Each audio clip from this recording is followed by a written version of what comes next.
નમસ્કાર, હું છું પ્રેરણા. આપ જોઈ રહ્યા છો ઇન્ડિયા ન્યૂઝ ગુજરાતના મહત્વના સમાચારની શરૂઆત કરીએ તો આમ આદમી પાર્ટી પ્રદેશ સંગઠન મહામંત્રી મનોજ સોરઠિયાએ વિડીયોના માધ્યમથી જણાવ્યું હતું કે આજે ગુજરાતની અંદર આમ આદમી પાર્ટી મજબૂત વિપક્ષ તરીકે ઉભરી છે.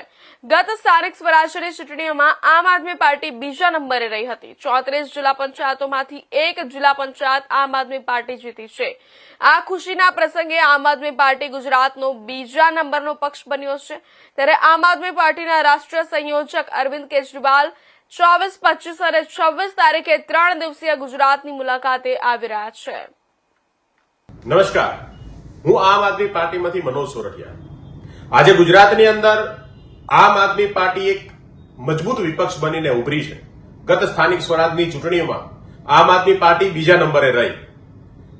34 જિલ્લા પંચાયતોમાંથી એક જિલ્લા પંચાયત વિપક્ષ જીતી છે, આમ આદમી પાર્ટી જીતી છે.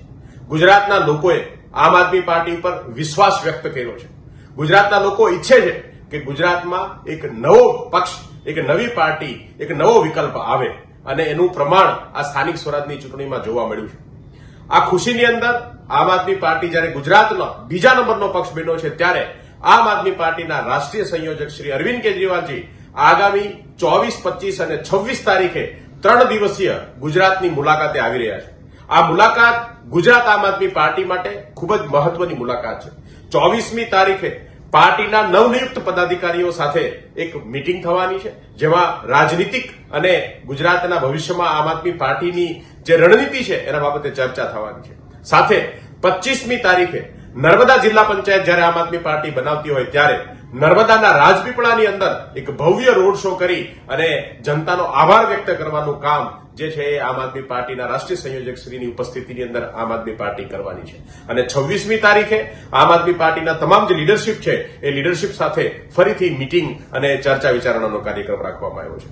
ગુજરાતમાં આજે જે સ્થિતિ છે, ગુજરાતના લોકો પરેશાન છે.